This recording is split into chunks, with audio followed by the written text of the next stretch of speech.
Hear ye, hear ye. Can I please get a hear ye? Thank you. All right. Welcome back to your favorite show with your favorite bro. We are back after taking our record of 56 and 53 in the 7 weeks previous. We are back with week 8, halfway home with our picks. Let's kick it right off. Season 2, episode 8B of Quick Takes coming at you right now.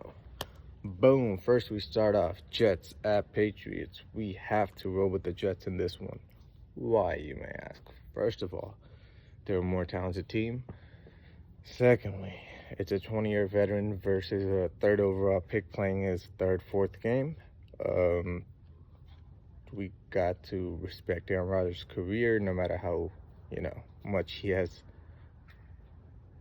regressed since his injury and how he was playing this season. The run game would have to kind of win the game out for him. It is an AFC East battle. It is a divisional opponent, so can Patriots upset?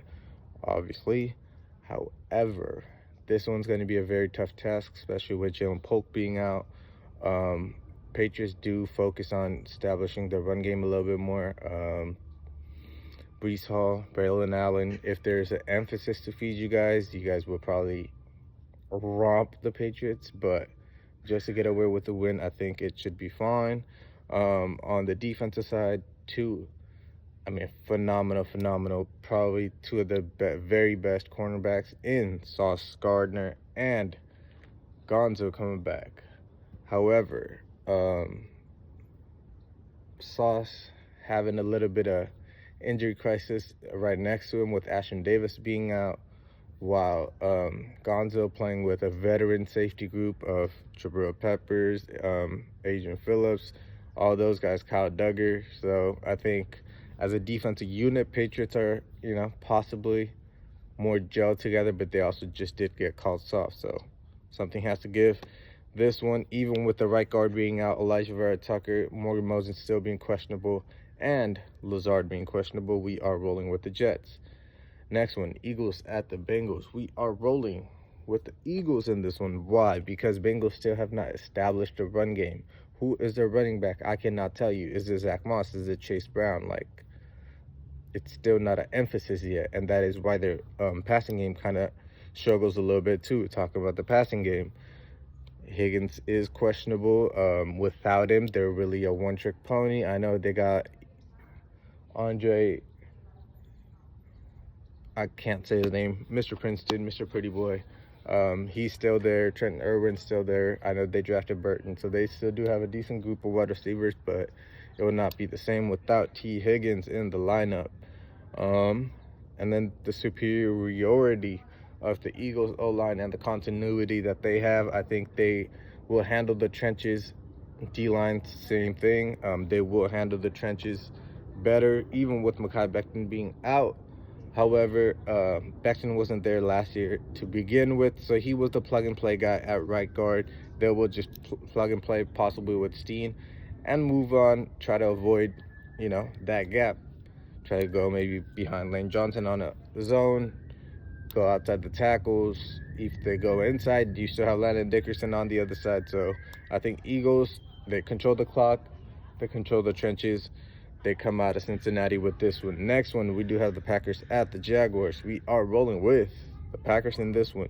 Why? Because Packers are a complete team. Offense, defense, special teams. Matt LaFleur, Jeff Hafley, and Rich Bisaccia. They are one of the best units in all three phases. The toughest task for them so far has really been in the NFC North. And the other side is the Jaguars. They're reeling. No Travis Etienne in this one. I think they just kind of push them over the edge. They go on their fire sale, and then they have a kind of direction or a vision to kind of form and hopefully execute going into next season. And hopefully by the time that new stadium, if it is to come through for the city of Jacksonville, hopefully the team does as well. Next one, Titans at the Detroit Lions. We are rolling with the the Lions in this one. Why? Because Titans have already shown the direction they're going with the trade of D-Hop, L'Jarius Sneed being out in this one. After the win that they just came back against the Vikings, I think Lions have the momentum. I know Jameson Williams is out of this one. The speed will be missed. However, they still have guys like Khalif Raymond who have speed to kind of, plug into those roles, hopefully. Got to roll with the Lions. Just the talent discrepancy is way too far offensively. Defensively, however, I do want to give Titans their respect. They still do have Jeffrey Simmons. They still do have Harold Landry, who has been in trade talks as well because of the way they are. So got to roll with the against the Tennessee Titans and with the Detroit Lions in this one. Next one, we are going with the NFC South, and we are going with 2 4-3 teams in the division. The Falcons at 4-3 and the Tampa Bay Buccaneers. We have to go with the Falcons in this one. It is self-explanatory. Last game, Bucs essentially lost both of their receivers. Their run game kind of got established as a committee. However, still, if you really needed to kind of emphasize on it and trust it, do you still? I unfortunately do not yet. If Rashad White and that running back group could show me a little bit more as hopefully Mike Evans comes back before the season ends. But until just for that, to keep them afloat, I need that run game to show me a little bit more. It will be a trenches battle. It will be a running game battle with Tyler Algier and Bijan Robinson being on the other side. So it is a very interesting game to watch. Kirk Cousins, Baker, that would have been a very, very fun game. 4-3 both teams. It would have been actually a very, very fun game. However, Simmons is questionable for the Falcons, I do believe. Regardless, I do still think he will play. If he does not, they still have been getting their pressures in, not sacks. So they should be getting their necessity of the things done and getting out of Tampa Bay with a victory. Next one, we do have Cardinals at the Dolphins in Miami. And then this one, we have to roll with, drumroll please, Tua, the boy, Toko. Love to you. Prayers out to your family. I hope you play healthy for the rest of the season, rest of your career. Just do you, bro. I know you enjoy football. Take care of your family. Take care of your loved ones. And, just do you. Don't listen to nobody else because you know your body better than anybody else, even the doctors. So, hey, man, you got to, football is not a fun sport. Football is a violent sport. That's why not everybody plays it. That's what it is. It's that simple. Love out to Tua, his return. However, Zach Sealer and that D-line will be out, especially with that defense having regressed significantly since last season. A player like Zach Sealer in the trenches is a necessity. However, hopefully it's just, he's out for one game. He'll be back soon. But with them being at home, Marvin Harrison kind of struggling, Kyler not really trusting any other weapons, really. We have to roll with the Dolphins at home. I think the run game kind of gets back into form because, so far teams could just load the box and there's no run game for the Miami Dolphins, and the offense has been awful to watch.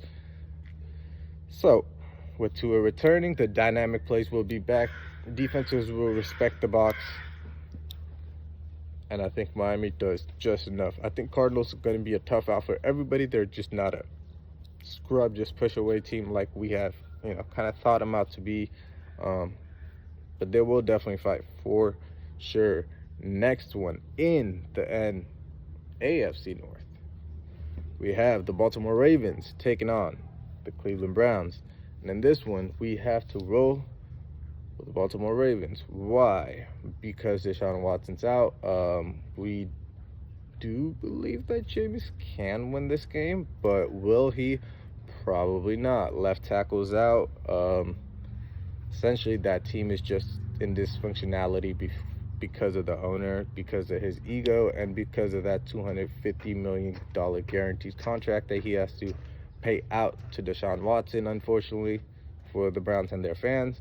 So at least for another year or two, that franchise is not going anywhere, and we're not picking them. We are rolling with the Dolphins. After that, we are rolling with the Ravens in this one, because they have the two MVPs. I mean, the offense is still about to be scary because Keaton Mitchell and his speed is about to enter that backfield, and people are not ready for the thunder and lightning combo between Derrick Henry and Keaton Mitchell, and people are still sleeping on it, and I don't know why. But I am not. Next one, Colts at Texans. We are rolling with CJ Stroud at his house. Why?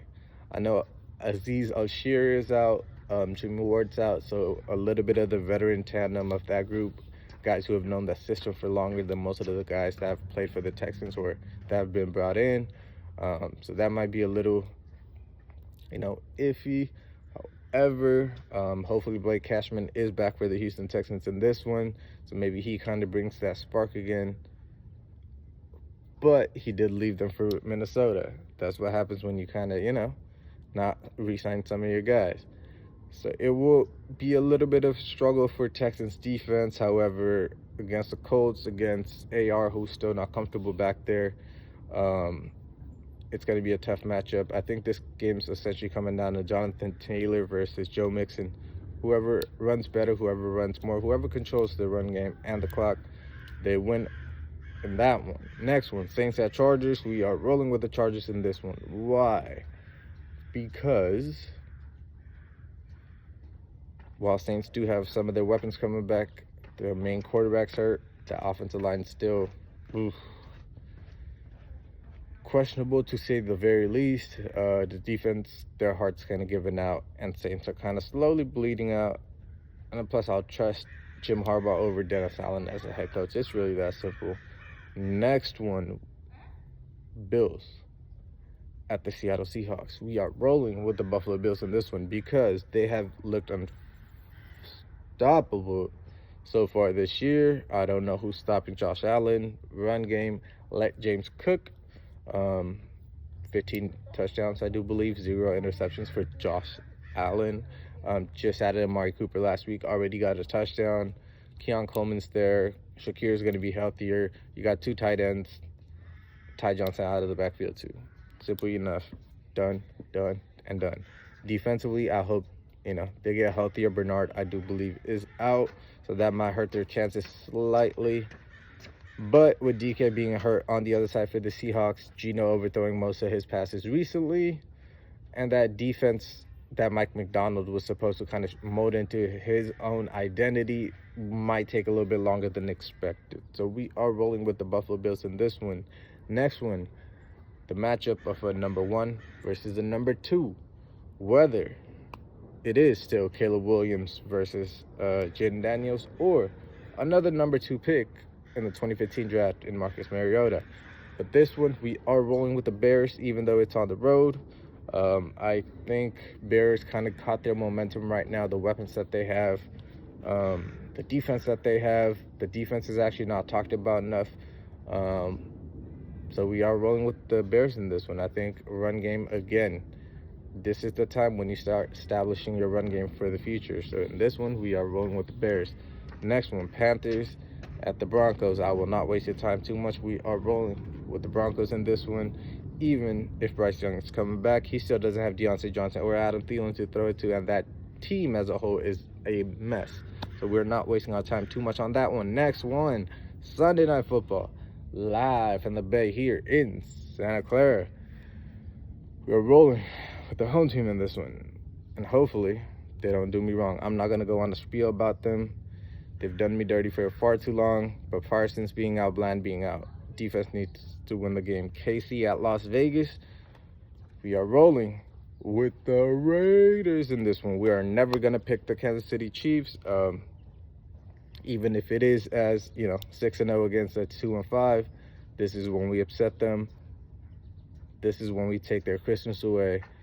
This is when we become the villains. this is why you keep on hating us. Appreciate you for tuning in. Catch y'all soon for tomorrow's show.